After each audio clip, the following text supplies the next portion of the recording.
para los que están dormidos o somnolientos, o para los que quieren despertarse y despertarse con energía, un poema del poeta andalusí Adi al-Riga. Dormía sosegado por la brisa fresca cuando bruscamente una paloma gris entonó desde la espesura un sollozo cargado de añoranza y me recordó mi propia pasión.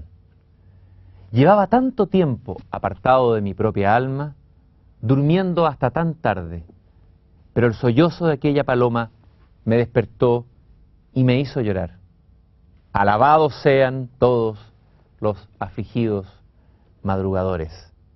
Adi al-Riga, un poema sobre el estar dormidos, sobre el despertar, sobre el sollozo de las palomas que despiertan, una alabanza a los afligidos madrugadores. Y para hablar del despertar de la conciencia, del cambio de vida, del ver las cosas por primera vez, del sentido de la existencia en una tradición milenaria extraordinaria que es el sufismo, está conmigo Gastón Fontaine.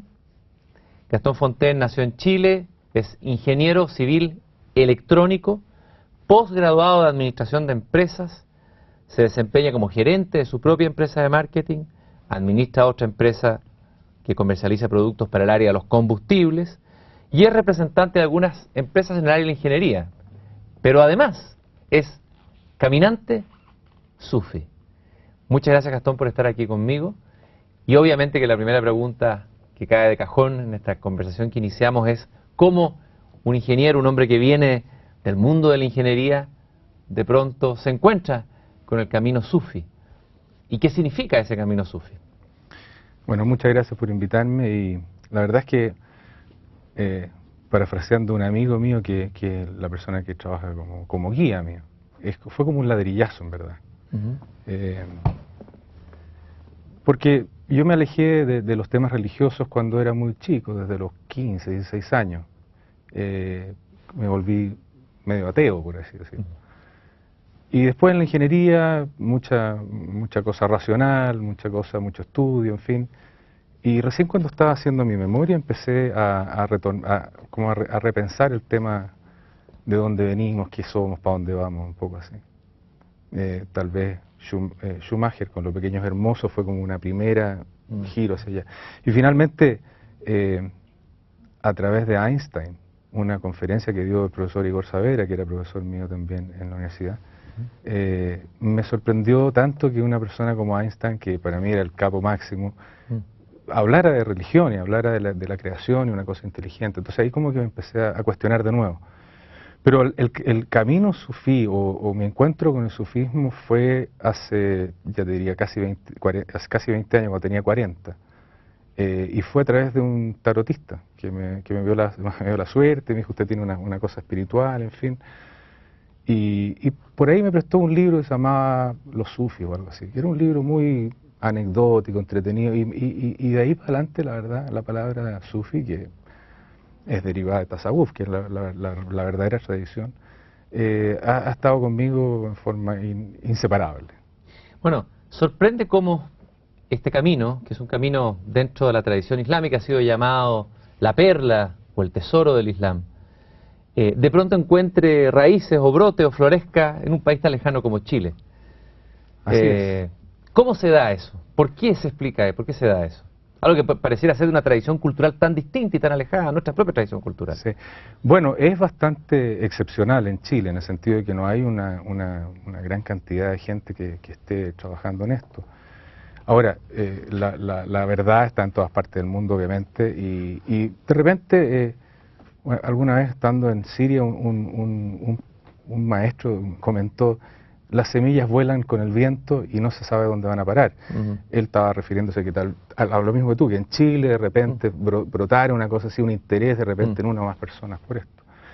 En todo caso, para mí fue un enamoramiento total, o sea, completo, y ha significado un trabajo desde los últimos 18 años permanente.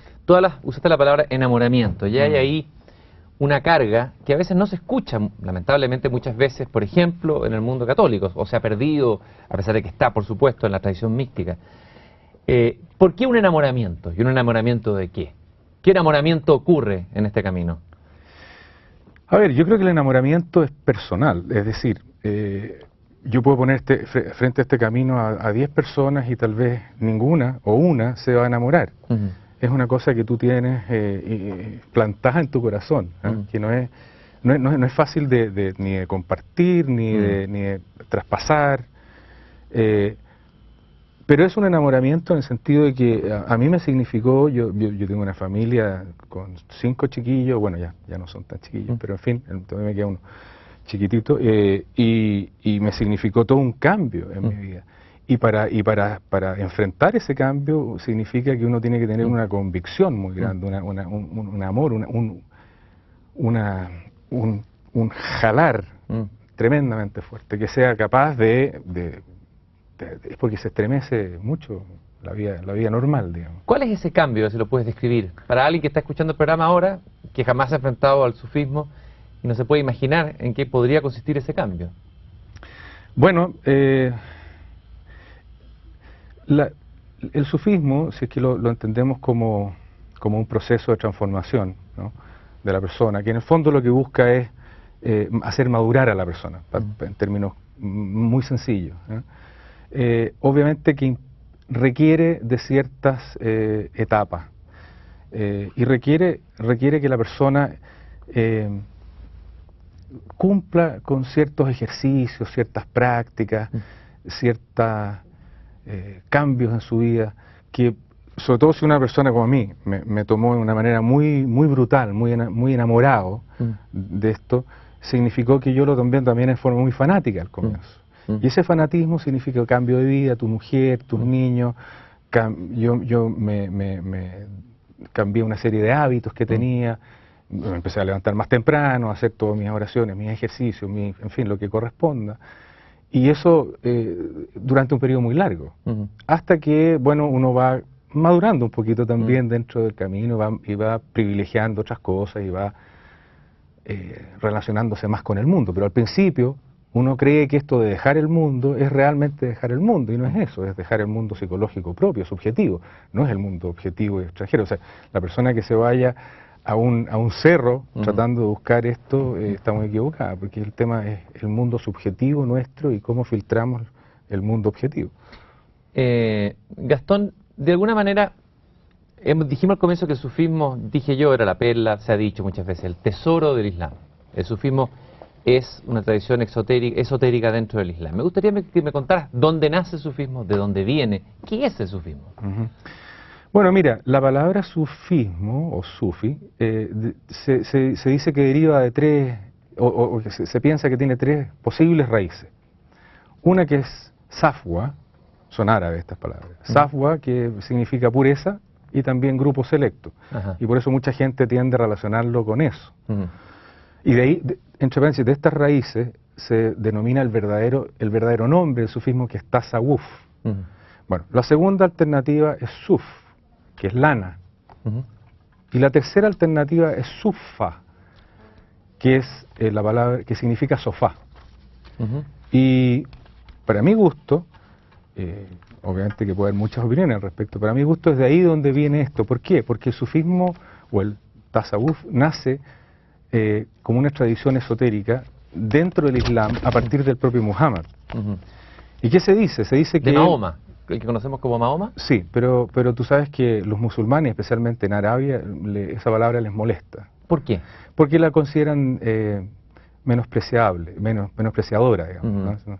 Entonces, su nombre era Muhammad, no era otro, así se pronuncia y así se escribe. Por lo tanto, es verdad, nosotros estamos acostumbrados en Chile y en Latinoamérica, en otras partes, a hablar de Mahoma. Pero cuando uno empieza a acercarse a esto, empieza a tomarle cariño a su verdadero nombre. Nace de él con un grupo selecto de amigos que estaban interesados, que querían enfrentarse a este proceso de maduración, y que él entonces los invitaba a la parte de atrás de la mezquita, donde estaba la cocina, y ahí tenía un sufa. Entonces, hay mucho, y sobre todo dentro de las escuelas, o qué sé yo, taricas, turcas se piensa que la palabra, que en realidad la palabra viene no de grupo selecto ni de pureza, porque eso es lo más contrario que haya una persona que está en este proceso, pero sí de sofá. Así que a lo mejor uno es el del sofá. El de sofá místico. El de sofá místico. También comían algo, por supuesto. Hablemos de este profeta primero, antes de entrar en el sufismo, el profeta Muhammad.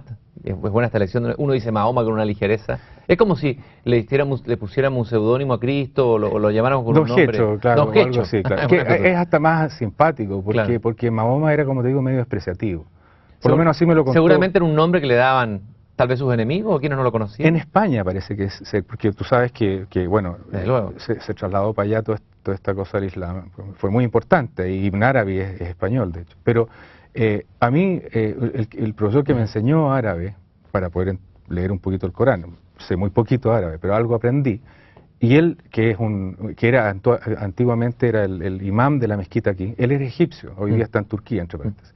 Bueno, y él cuando yo le hablé de Mahoma, él me dijo: espérate, Gastón, si vamos a comenzar con el Corán, por lo menos ubiquémonos cómo se llama. Y le pregunté lo mismo que tú, me dijo: se considera un nombre despreciativo. Muhammad, que vivió entre el 571 y el 632, antes de la era de la Égira. De la Égira. ¿Qué es lo que es la Égira? La Égira es cuando comienza cuando viene el éxodo de él desde la Meca a Medina, porque está siendo rodeado y está siendo, ¿cómo se llama?, atacado por sus propios compañeros de tribu. En ese momento se considera como el comienzo de la era islámica, del tiempo islámico, pero es por supuesto después de Cristo. Una imagen que ha llegado a nosotros de Muhammad es la de un guerrero. Uno descubre que es un santo, que es un místico. A ver, ¿por qué ha predominado o en el imaginario de mucha gente la imagen del guerrero? ¿Era un guerrero? ¿Eso es solo una dimensión? ¿Es una metáfora? ¿Qué es eso del Muhammad guerrero? No es. A ver, él se resistió 3 años a enfrentarse con su propia gente, hasta que él recibió una revelación de Dios que lo autorizaba. De manera que no era un guerrero que dijo: aquí yo quiero pescar el poder y hacer lo que yo quiero, sino que él parte su misión a los 40 años cuando en un retiro, que hacía varios retiros él por su cuenta, recibe una revelación del arcángel Gabriel. Pero al principio él estaba totalmente desubicado. ¿Qué significa esto? Corrió donde su mujer y temblando le dijo: me estoy volviendo loco, en fin. De manera que él no era un guerrero así per se, sino que él se vio obligado para poder llevar adelante su misión, se vio obligado a combatir a quienes lo tenían cercado y con un cerco sin alimentos durante años. Entonces, ¿por qué ha predominado esto? Bueno, probablemente porque después el Islam se trasladó por todo el mundo y eso fue obviamente fruto de guerras, digamos. Ahora, para ti un occidental que de alguna manera, quiéralo o no, aunque uno haya perdido la fe explícitamente, tiene el inconsciente cristiano, las imágenes de la infancia, las oraciones, la iglesia. No, y a Jesús muy cerca y muy querido. Etcétera. ¿Qué significó para ti, qué te dio a ti el islamismo, qué te dio la figura, por ejemplo, de Muhammad, que no encontrabas tú en lo que sería tu religión natural, el catolicismo? ¿Qué encontraste tú ahí? Porque uno podría decir, ok, alguien que nace en el mundo árabe, alguien que nace en Irán, etcétera, como natural y culturalmente les dado, pero es interesante alguien que se convierte y llega desde un contexto cultural totalmente distinto y se enculturiza en algo nuevo. O sea, para llegar a querer eso, tiene que haber sido un proceso muy fuerte. ¿Qué te dio? Bueno, eso fue un proceso más lento, porque yo al principio entré a un grupo que era pseudo-sufi, muchas cosas como los hay desgraciadamente por todas partes del mundo. Y no llegué a Muhammad, llegué después de muchos años. Y lo primero que hice fue empezar a leer acerca de él, las biografías, su historia.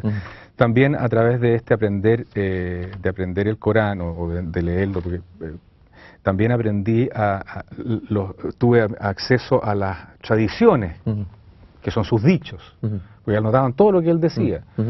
Entonces uno empieza a conocer al ser humano que hay detrás de eso, y es un ser humano único, realmente extraordinario. Entonces uno se enamora de esa persona tal como por lo bueno que es, así en términos muy simples, por lo recto, por lo honesto, por lo confiable, etcétera, etcétera, por lo valiente, por lo valeroso, por lo consistente. Entonces una persona que claro, tú al final no es que te enamores, pero le tienes un respeto extraordinario, extraordinario. ¿Cuál de todas las enseñanzas de Muhammad, su pensamiento, lo que él predicó, te tocó más y te gustaría a lo mejor compartir con nosotros hoy día? Que lo pudieras traer como un regalo, como una perla del pensamiento de Muhammad. Bueno, mira, son 17 tomos de tradiciones, la verdad, que según algunos. Pero lo que te haya tocado particularmente a ti, que te haya remecido. Sí. Bueno, hay una que dice, hay un camino de corazón a corazón. Y eso es básico en este camino, porque la forma de transmitirse el conocimiento esotérico no pasa por el intelecto, pasa por el corazón, y eso es clave. Y que pasa por el corazón significa que es una fuerza desconocida, invisible, entre comillas, ¿no? Entonces, en ese sentido, a mí personalmente me llega muchísimo, muy adentro eso, porque es un tema que tiene que ver con la educación que yo estoy, o que pretendo acceder. Hay miles de otras cosas que son mucho más lindas, por ejemplo, en términos generales, digamos. Por ejemplo, dice la persona que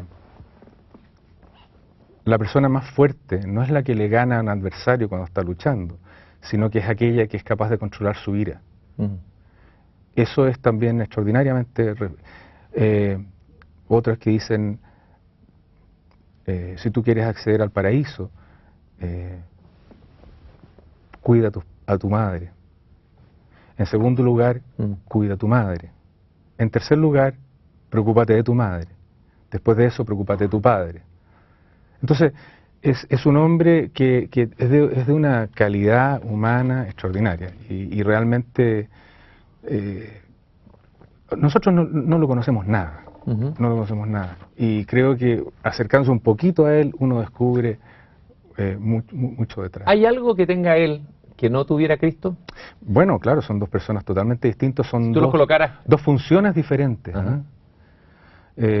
Dos funciones diferentes de un mismo todo, de una sola realidad. Cristo, Jesús, para la tradición exotérica, la religión islámica, ¿sí?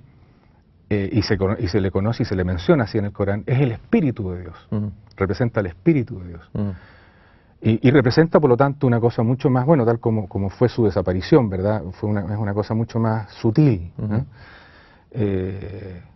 Pero es la puerta, es el camino que uno no puede dejar de pasar por Jesús. Y un árabe que es el maestro de los maestros en Tasawuf dice que a él lo encaminó Jesús. Ahora, ¿cuál es la diferencia con Muhammad? Muhammad tuvo que volver a la tierra, entre comillas, después de su ascensión y seguir su trabajo. Entonces, ¿es lo que habría hecho Jesús después, tal vez, si hubiera seguido vivo? Es que son dos roles diferentes. Él no puede dejar de ser el Espíritu de Dios, está presente aquí, está presente en todos lados, permanentemente. Son dos roles diferentes, son dos aspectos diferentes de una misma realidad. Jesús, el Espíritu de Dios, y Muhammad, el hombre maduro, realizado, que viene y que trabaja y que pela el ajo. ¿Es el hombre perfecto, el arquetipo del hombre perfecto? Es el arquetipo del hombre maduro. A mí no me gusta la palabra perfecto, pero sí es el arquetipo del hombre maduro, sin duda. Fíjate que me impresiona una cita de Mahatma Gandhi, que está en uno de tus escritos, hablando de Muhammad, que dice, Mahatma Gandhi, que viene del hinduismo, y hay unos conflictos, unos problemas culturales fronterizos fuertes. Claro que sí. Pero refiriéndose a Muhammad, dice, quise conocer la vida de aquel que ejerce un dominio innegable en el corazón de millones y millones de personas. Cada vez me convenzo más que lo que le dio lugar al Islam en el orden de la vida no es la espada, es la simplicidad rígida, la absoluta modestia del profeta Muhammad, el escrupuloso respeto a sus promesas, su devoción intensa por sus amigos y seguidores, su intrepidez, su audacia, su tal confianza en Dios y en su misión. No fue pues la espada, sino estas características las que hicieron que el Islam se extendiera por el mundo y superara todos los obstáculos. Hoy día, la imagen que tiene el occidental del Islam, obviamente que es una caricatura, se ha radicalizado por ciertos hechos que han ocurrido efectivamente y por grupos radicales islámicos que parecieran transmitir más bien la idea de que lo fundamental en el Islam es la espada. A ver, ¿cómo se concilia esto? ¿Cuál es tu mirada sobre esto? ¿Y qué se puede hacer? A ver, ciertamente, como todas las religiones, a medida que se van alejando de su de su fuente, ¿no?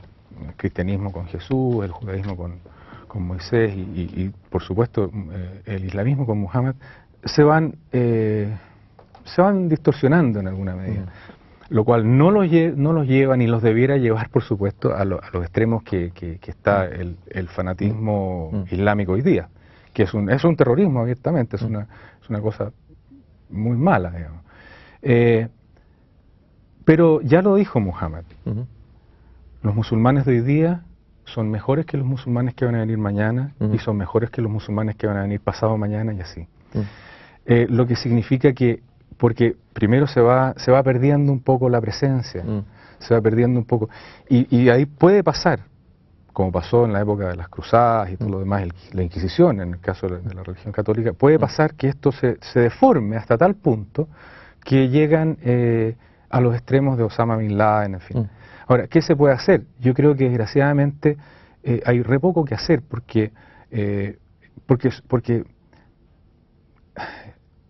son muy poderosos, tienen recursos detrás de ellos y hay gente que está muy interesada en que eso siga siendo así. Entonces, lo que hay que hacer, creo yo, es prestar bastante atención a la esencia de las cosas, a qué es lo que representan, y escuchar a los buenos musulmanes, que son más de 1.200 millones. Ahora, el sufismo de alguna manera también despertó en su tiempo sospecha, ha despertado, también hay maestros sufis que fueron perseguidos. De alguna manera, si bien es la perla del Islam, también ha tenido conflictos y problemas dentro del Islam, ha sido incomprendido dentro de su propia religión. ¿Es así? ¿Por qué ha ocurrido eso? Dos cosas. Una es que efectivamente algunos maestros sufis, hombres realizados, que hay que distinguirlo de algunos maestros sufis que no han terminado su proceso. Si partimos de los hombres realizados, de los que efectivamente lograron la meta y por lo tanto pueden enseñar a otros, normalmente se alejan de las formas del Islam. Por lo tanto, los ortodoxos del Islam siempre luchaban contra eso y los criticaban y todo lo demás. Ellos no les daba mucha importancia. Shamsi Tabriz, el mismo Mevlana Rumi, son gente que bueno, Mevlana se le provocó un cambio muy brutal cuando se encontró con Shamsi Tabriz. Y entonces él también empezó a ser criticado. Él antes era hasta cierto punto un profesor de teología universitario, el hombre máximo en la universidad de su época, en fin. Por un lado, entonces, esto de que ellos no respetan las formas tal como los ortodoxos las respetan. Pero por otro lado, y especialmente en el área de Anatolia, Turquía, en esa zona, se fue también las taricas, que son las escuelas, se fueron degenerando. Se fueron degenerando justamente porque no tenían ya algún maestro realizado que sí pudiera transmitir esta cosa de corazón a corazón. Y por lo tanto se transformaron en entidades políticas con beneficios. La gente que entraba, por ejemplo, Atatürk acabó con las órdenes en Turquía el año 25. ¿Y por qué? Porque se habían transformado en algo que entraba la persona, tenía beneficios tributarios, no hacía la cosa militar, etcétera, etcétera. Entonces, finalmente, ¿de qué estamos hablando? ¿Qué es lo que están buscando? Entonces, por eso que fueron criticados y se cerraron muchas veces. Bueno, uno de los maestros que tú has estudiado, que has traducido, que has hecho traducciones al español, y un maestro fundamental, además un gran poeta, muchos lo leen hoy día incluso como poeta sin necesidad de adherir su pensamiento, es, no cabe duda, Rumi. Y tengo aquí en mis manos este libro editado por ti, Rumi, Amanecer, selección de textos del Masnavi, de Jalaluddin Rumi. Cuando Rumi era un niño pequeño, fue con su padre, que también fue un sabio y un gran maestro sufi, tengo entendido. Correcto. Fueron a un pueblo, a Nishapur creo que es, se encontraron con Atar, que también es otro gran de los... Fararuddin Atar. Sí. Y él le dijo, Atar, refiriéndose al niñito, tu hijo encenderá fuego en los amantes de Dios en todo el mundo. ¿Quién mejor que tú para decir que efectivamente lo hizo? Así es. ¿Quién fue este extraordinario poeta, músico, danzante, sabio, un hombre que ha escrito una cantidad de poemas de amor, pero también tratados teológicos? ¿Quién fue Rumi, este monstruo de la espiritualidad oriental? Bueno, mira, Rumi se le considera... Hay tres etapas, si tú quieres, en el proceso de maduración o en este proceso de transformación esotérica. Uno es el enamoramiento, otro es el conocimiento y otro, el último, el poder, el desarrollar, adquirir ciertas capacidades para poder ayudar a otros, en fin. El enamoramiento siempre ha sido visto por mí, por lo menos, como la primera etapa, porque es la que te tiene que dar el impulso, la fuerza y todo lo demás. En ese sentido, hay muchos que consideran a Rumi el polo del amor, así como consideran a Ibn Arabi el polo del conocimiento y a Abdul Qadir Gilani el polo del poder. Rumi fue efectivamente, era un personaje que desde muy joven fue siempre educado por su padre, en su primera etapa, y siempre fue un hombre extraordinariamente culto, muy versado en el Corán, en tradiciones de Muhammad, profesor de la universidad. Su padre murió y él quedó a cargo de todo el tema universitario. Era un hombre extraordinario, pero tenía, aparte del aspecto, digamos, académico, tenía esta cosa interior que era muy fuerte. Sin embargo, Rumi no lograba quemarse, como él mismo dice, cocinarse. Encenderse, ¿no? No, yo creo que él estaba encendido. No, el cocinarse, que es diferente. El cocinarse te lo da la vida. Por eso que no te puedes escapar a los cerros. Te lo da la vida con todos sus problemas. Bueno, y hay él necesitaba a alguien que lo pudiera cocinar. Y fue Shamsi Tabriz, que se encuentra con él cuando él tenía ya casi más de 20 y tantos años, quien le entrega esta necesaria energía para quemarlo. Y ahí entonces ahí es donde él empieza a realmente a madurar, porque él tenía esta cosa interna. Y la maduración, la primera etapa de la maduración de él viene cuando Shams desaparece por primera vez. Es interesante, perdón Gastón, que para nosotros es difícil entender esta idea de un hacerte como de amigo, de amante en el sentido espiritual, es decir, un sabio que se encuentra con otro. Correcto. Y establecen una amistad mística. Sí. Se encierran solos, tengo entendido lo que he podido leer, durante no sé cuántos, muchos días, cantan, ayunan, conversan sobre Dios, etcétera. Y de alguna manera esa amistad es la que cataliza la experiencia mística. Hay un fragmento que tengo acá que el mismo Rumi dice: yo era el sobrio asceta del país y solía enseñar desde el púlpito, lo que tú decías, ¿no? Pero el destino me hizo uno de tus amantes que aplauden. Es decir, ¿cómo se convierte este sabio jurisconsulto en un ebrio apologista, ¿no?, de lo divino? ¿Y qué pasó ahí? ¿Cuál fue la transformación que operó y qué pasó? Bueno, es fundamental la presencia de Shams, porque como te decía yo, una de las citas que más me gustan es de esto, que hay un camino de corazón a corazón. En esos retiros que hicieron juntos, que efectivamente duraron meses y que fueron muy criticados por todos los discípulos de Rumi. Despertaron envidia seguramente, desde luego, resentimiento, tanto, recelos. Exactamente, tanto que después de la segunda reaparición de Shams se dice que lo mataron, y más que nada uno de los hijos de Rumi, digamos, urdió. Entonces, en esa reunión de los dos, en que conversaban, en que muchas veces sin palabras, se produce este intercambio, este rápita, que significa la unión de corazón a corazón. Y ahí entonces se vacía lo que tiene un corazón, en este caso el de Shams, se vacía en el de Rumi. Y él se enamora. Él ve en Shams a una manifestación de Dios. Y de hecho el Divan Shamsi Tabriz, que es una de las obras, digamos, de la segunda etapa, el Divan Shamsi Tabriz es una apología al amor a Dios. Pero es personificado en Shams. Entonces uno al principio dice, bueno, porque estos gallos son medios gays, ¿qué es lo que pasa? ¿No? Claro, o también uno puede ver una suerte de idolatría, cómo se privilegia, porque también, siempre hablamos de Dios, uno le hace a Juan de la Cruz, sin intermediario, entra en éxtasis con Dios directamente y escribe el cántico espiritual. Exacto. Pero aquí uno lee una especie de cántico espiritual que pasa primero por el amor de un ser humano, que es Shams, que es un sabio, pero que es un ser humano. ¿Por qué? ¿Qué añade, qué agrega eso? Lo que pasa es que ahí justamente ahí es donde está la ebriedad, la embriaguez de Rumi, que todavía no ha sido el sobrio que él predica ahí. Porque después de la embriaguez viene la sobriedad. Primero tú te embriagas y dices, y si eres un Rumi, elaboras toda esta maravilla, pero después viene la sobriedad. Y eso es lo importante, esa es la segunda etapa, es lo que a veces se llama el retorno desde el cielo a la tierra, si tú quieres, o la vuelta al mundo. Estaba pensando mientras tú hablabas que en el fondo es un camino distinto que el camino occidental tradicional del acceso al conocimiento. Nosotros privilegiamos más bien primero conocer y luego amar aquello que conocemos. Pero aquí es al revés, primero amar y después conocer.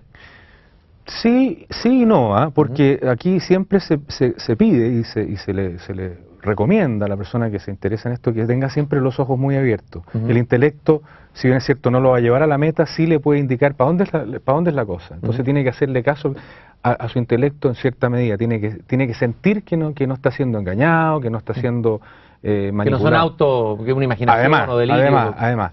Entonces, ahora, hay una cosa que es importante. Cuando la persona está preparada internamente, va a encontrar a quién le va a guiar, a quién le va a ayudar. ¿Tú has tenido un guía, algo parecido, Sí, claro, una experiencia así? sin duda. Cuéntame un poco, si se puede contar, cómo se dio ese proceso, qué significa ese guía y ese... Bueno, mira, yo como te decía, partí en los años 80, fines del 80, con un guía chilensis que no lo voy a nombrar, que era bastante... No era realmente lo que se necesitaba. Después de eso fui como quien dice, fui hasta estafado por mi propio grupo en ese minuto. Yeah. Yo les había dado trabajo en mi oficina, en fin. Y después cayó en mis manos ese libro que tú tienes ahí que se llama Presencia Viva, que es que es escrito por un psicólogo transpersonal norteamericano que se llama Kabir Gelminski. Cuando cayó ese libro en mis manos, yo ya estaba alejado de todo esto y me puse a traducirlo para acercarme de nuevo. Entonces después yo lo llamé por teléfono y me dijo, oye, pero ¿cómo tradujiste esto? Mándamelo, en fin, y ahí nos hicimos amigos. Él me guió durante un tiempo y me presentó a mi guía actual, que ya tenemos 10 años trabajando juntos, que somos muy amigos, que es muy querido para mí. Yo he estado en su casa muchas veces en Estambul y... ¿Tu guía está en Estambul entonces? Sí, claro. Mira que o sea, tú te conectas desde acá, como por internet, por teléfono. Sí, ¿cómo? claro, hoy día con la cámara y con internet hablamos como estamos hablando tú y yo. ¿Y él te va dando qué? ¿Te va dando enseñanza? ¿Cómo es el camino, Sufi? Te colocaste en el programa, colocamos ingeniero y caminante, Sufi. Sí. ¿Qué significa este camino? ¿En etapas, en pasos? Sí. ¿Cómo se hace un caminante? Bueno, lo primero que tú tienes que... Hay como cuatro puertas simbólicas que hay que atravesar. La primera es lo que se llama la Sharia, que significa la ley. Y básicamente lo primero que la persona tiene que hacer es dejar atrás un poco, si es que tiene que tener un comportamiento apropiado de acuerdo con las leyes universales. Por ejemplo, la de Moisés, si tú quieres. O sea, no puede ser un asesino. Primero, esa es la parte primera, un poco purificarte un poco. Y obviamente en esa etapa es una etapa de trabajo personal. Segundo, viene lo que se llama el tarikat, o el camino propiamente, que es, ahí tú tienes la tarika, que es una escuela, si tú quieres, un camino en particular. Y ahí tú encuentras algún guía, y se encuentran entre ustedes, como te digo, a mí me pasó también, y que ese guía te empieza a dar cierta... te conoce en lo personal y te da ciertas recetas, entre comillas, o tú eres un fulano único, yo te voy a dar a ti, tú tienes que hacer esto y esto otro, y que puede ser distinto para cada persona. Después de eso, y ya a medida que empiezas a ejercer a hacer esos trabajos, puedes llegar a una etapa que se llama Marifat, que significa los milagros, que es una etapa que debe ser ojalá pasada muy rápidamente, porque la gente se tiende a quedar empantanada con esta cosa maravillosa. Se engolosina. ¿Y qué ocurren ahí? ¿Ocurren hechos sobrenaturales? Ah, sí, claro. ¿Y tú los vivencias? Son cosas difíciles de explicar. Sí, pero sin duda que es una etapa importante y hay que pasar muy rápido por esa etapa. Ahora, después de eso viene lo que se llama lo más importante, que es una de las palabras claves de Muhammad, que es morir antes de morir. Y ese es, cuando tú ya mueres antes de morir, entre comillas te voy a explicar, lo que haces tú en el fondo es que has logrado pasar la etapa de purificación, has avanzado, has terminado el proceso de transformación esotérica, porque esto se trata de convertirse en, transformarse empíricamente. Y es como nacer de nuevo. Eso es. Si ese otro hombre creo que no fue. Si tú abandonaste tu identidad, o sea, dejaste de ser Gastón Fontaine casi como para cambiarse de nombre, ¿no? No, para nada. El mismo Gastón Fontaine, pero distinto por dentro. Porque tú lo que significa morir antes de morir significa, en el fondo, que tu mundo subjetivo, tu propia psicología, tu realidad psicológica subjetiva, se ponga a un lado y que tú veas el mundo de una manera objetiva. Porque hay dos tipos de mundo.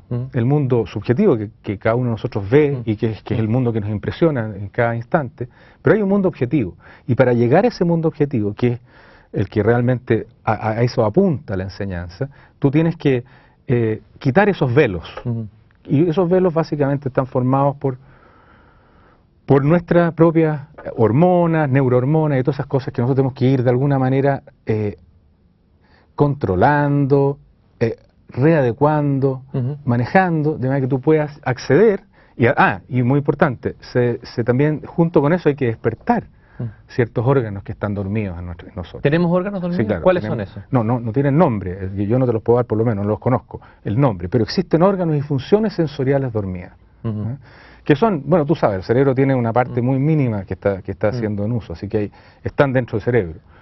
Ahora, te quería preguntar, Gastón, volviendo atrás, pero en esto de sacrificar la subjetividad, de alguna manera no hay una operación como artificial de sacar o matar algo que puede ser muy importante y muy consustancial a la persona humana. Lo que decía la Biblia, que por tratar de arrancar, ¿cómo se dice? Arrancas la hierba por tratar de arrancar la cizaña. La cizaña. ¿Ah? Claro, mira, es que como es un proceso de maduración, tú tienes que aprender que ambas cosas tienen que coexistir. O sea, es lo que se llama faná y baká. Faná es el morir y baká es permanecer. Entonces, una persona no saca nada con faná nomás, porque tiene que seguir viviendo y la realidad sigue existiendo, objetiva y subjetivamente, tanto para ti como para los demás. Entonces, ¿de qué se trata? De que la persona al lograr este proceso de maduración pueda convivir con ambas situaciones permanentemente y equilibrarlas y estar en ambas. Creo que es ese mundo objetivo, que yo lo he leído también en Rumi. A ver, he leído por ahí que nosotros con nuestra subjetividad conocemos solo una parte de la realidad, pero que habría otro mundo maravilloso, impresionante. ¿Será el inconsciente colectivo? ¿Será la dimensión espiritual de la realidad? ¿O es la realidad total? Es la verdad, con mayúsculas, es nada más que eso.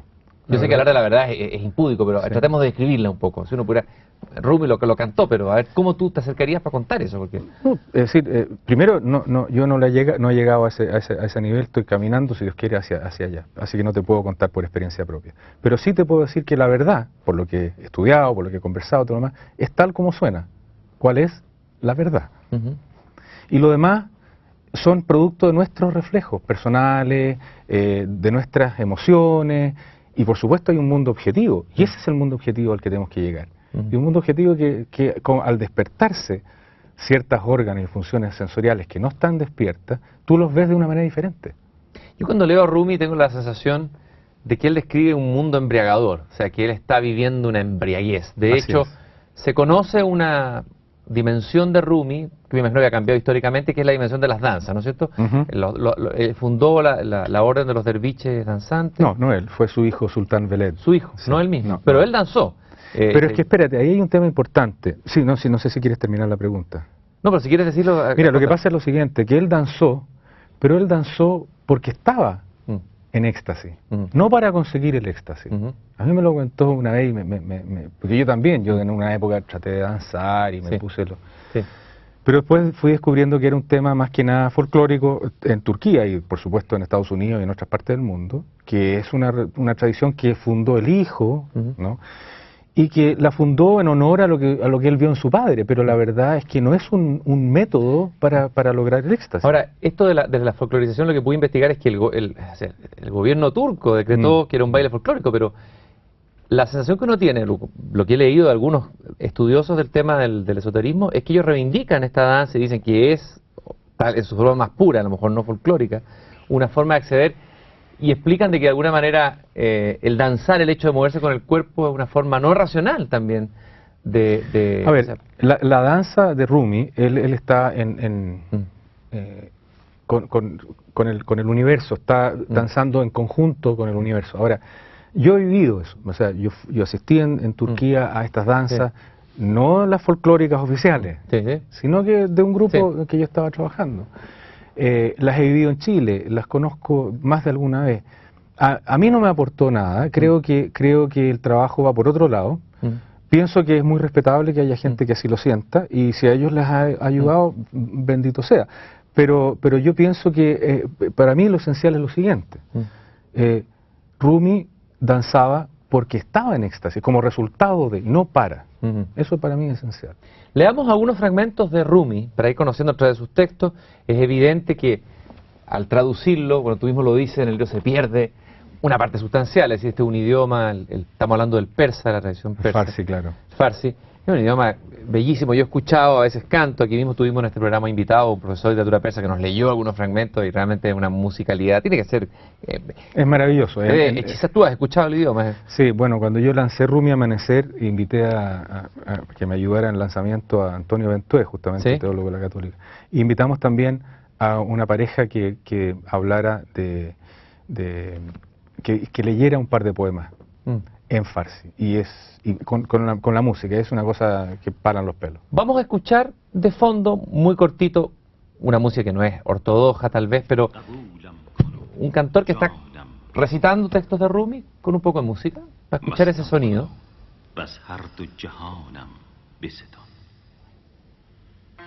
با هرچه دلم قرار گیرد بی تو آتش به من اندر زن و آنم بستان.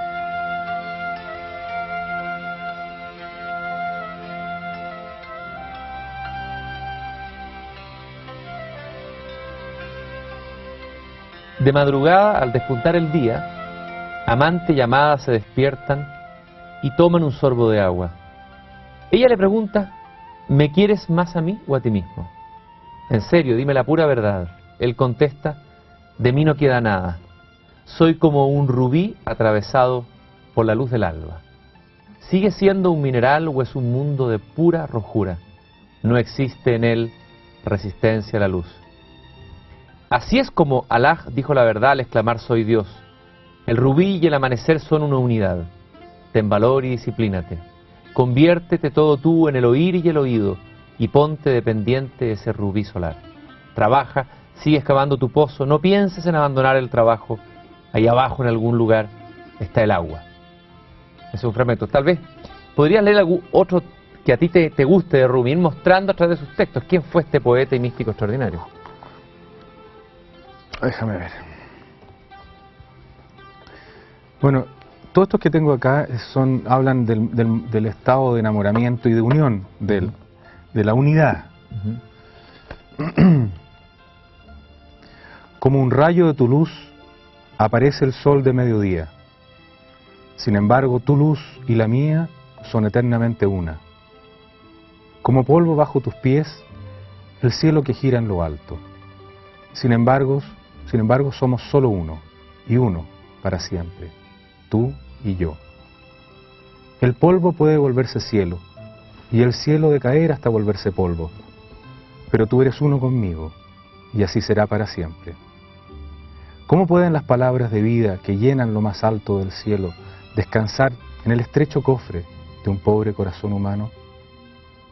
¿Cómo pueden los mismos rayos del sol, que emiten tan bello fulgor, esconderse en una cáscara humilde envoltura de la joya? ¿Cómo puede el jardín de rosas desenvolver su gloriosa belleza, bebiendo lodo y fango, nutriéndose con guano? ¿Cómo puede la sombría concha que chupa del chorro de aguas saladas formar una perla radiante, alegre destello del sol? Oh corazón, aunque sobre ti soplen vientos cálidos y debas soportar diluvios, un puro elemento forma los vientos y los diluvios. Sé tú también uno y puro. Tal vez podrías comentar de ese texto, lo que estamos leyendo, algo para tratar de transmitir qué es el camino del sufismo. O tu camino, en realidad, sí, más que hablar en abstracto. Bueno, aquí lo que nos está diciendo él, que él es uno con el amado, o con la amada. Y de eso se trata, el camino se trata de levantar los velos de manera que uno se haga consciente de que uno ya es uno con Dios. O como lo ponen en los textos sagrados, que Dios creó al hombre según su imagen y semejanza. Y de esa manera, al llegar a ser uno, se acaba la distancia entre sujeto y objeto. Entonces, él lo que está contando acá es que él se siente uno con Dios. Y eso es lo que uno tiene que tratar de buscar, mirar con los ojos de la verdad. desde los ojos de la verdad, desde la verdad. Ese es el objetivo, la meta del esoterismo, porque el esoterismo tiene un gran principio que dice, o el tasawwuf, si tú quieres, que es el esoterismo islámico, pero es lo mismo para todas, hinduismo, budismo, etc. Y que dice que el hombre es el macrocosmos y el todo, mientras que el universo exterior es el microcosmos y las partes. Entonces, eso es lo que uno tiene que tratar de, si Dios quiere, algún día, trabajando y llegar. Das idea, que también leí en algunos textos, surfeando por ahí, entre Rumi y otros, del hombre como una especie de espejo, de lo divino. A ver, ¿cómo se da ese espejo? ¿Cuál es el lugar del hombre? O hablemos del hombre y Dios en la tradición sufi. Bueno, mira, Ibn Arabi, que es el maestro del maestro, que no es fácil de entender. Primero contemos quién es Ibn Arabi, para quien no lo conozca. Ibn Arabi es un maestro sufí que nació en Andalucía, no recuerdo el año exacto, pero es del siglo XII o XIII, y que es, diría yo, se les llama el Sheikh de Sheikhs, que su principal obra, Futuhat al-Makiyya, son decenas de páginas, miles de páginas.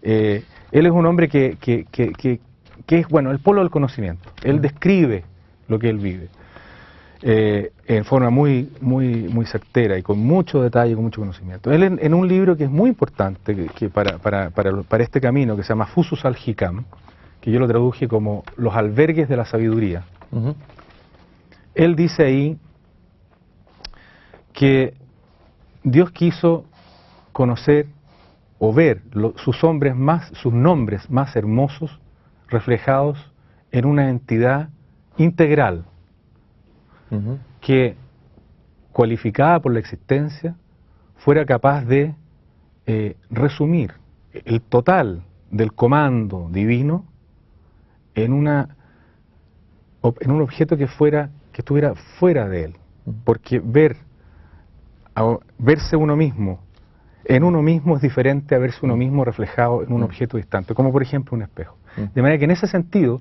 y haciendo un poco también hincapié en que la palabra insan, que significa hombre en árabe, también significa pupila. Entonces Dios ve a través de la pupila. El hombre es la pupila de Dios. Exacto. Qué bonita esa imagen. Eso es.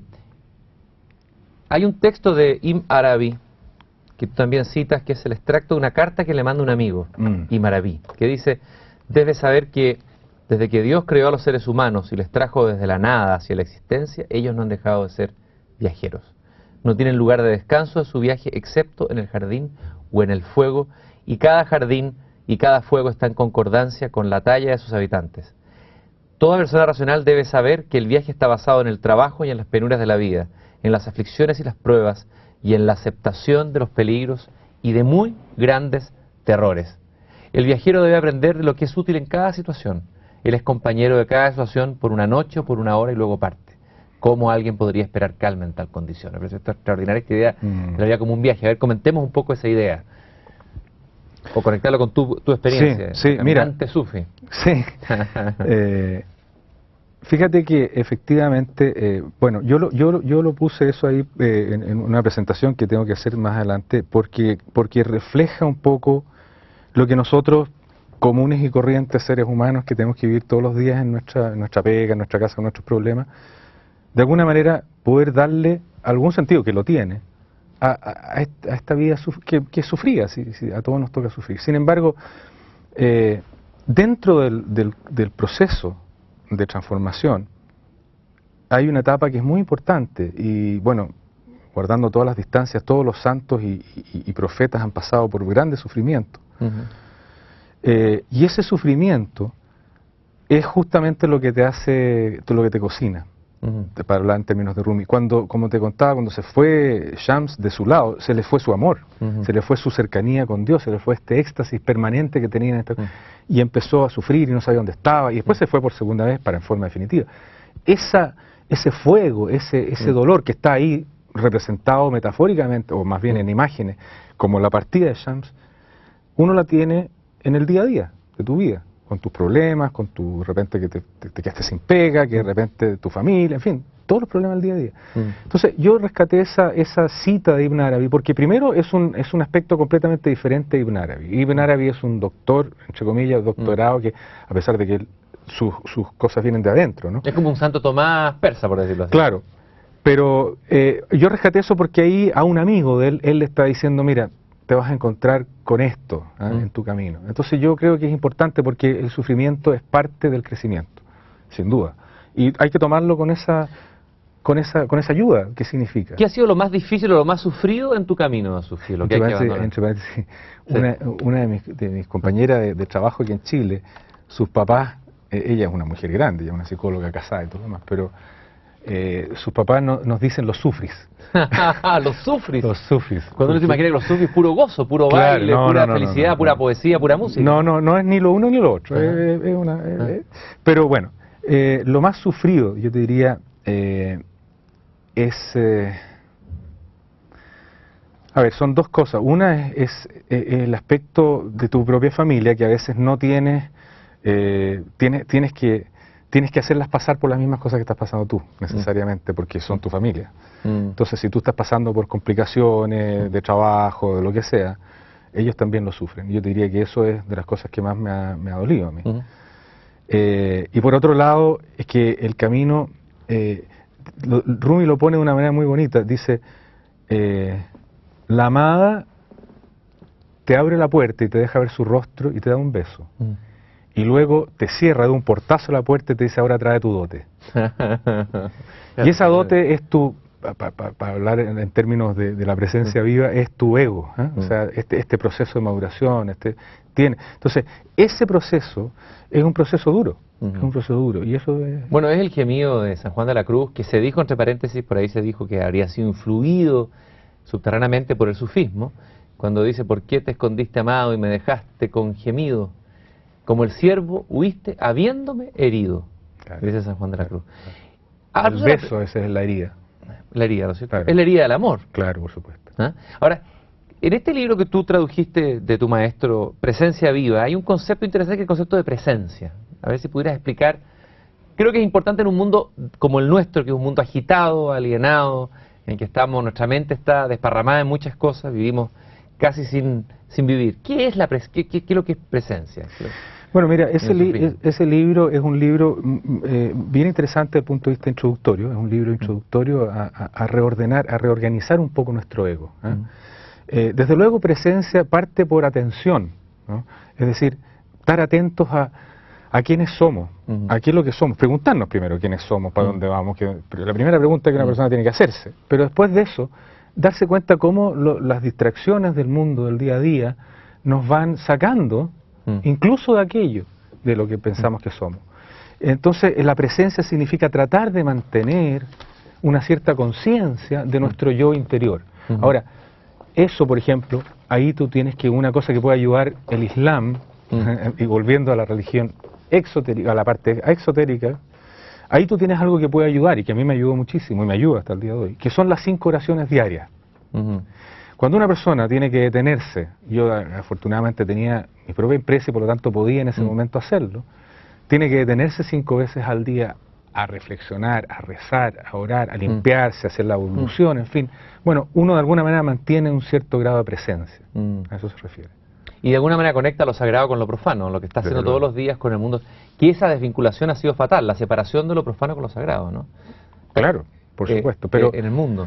Por supuesto, pero eso es un poco inevitable. Por eso que este es un llamado, ¿no es cierto?, a que la gente, a que las personas se pregunten qué es lo que buscan, quiénes son, para dónde van. Eso es lo primero que uno tiene que hacer. Porque hay gente que va a hacer otra cosa toda su vida y no hay nada que hacer. Está bien, está perfecto. Cada persona tiene un rol propio que cumplir. Pero aquellos que tienen una inquietud, una búsqueda, bueno, que partan por eso, preguntando qué somos, cómo puedo unir, ¿no es cierto?, en mi día a día, una cosa con otra. Y como te digo, en ese caso, para mí, la oración, que yo soy bautizado, primera comunión, confirmado y todo lo demás, y yo entro a una iglesia católica y me persino y hice mis oraciones, y no tengo ningún problema.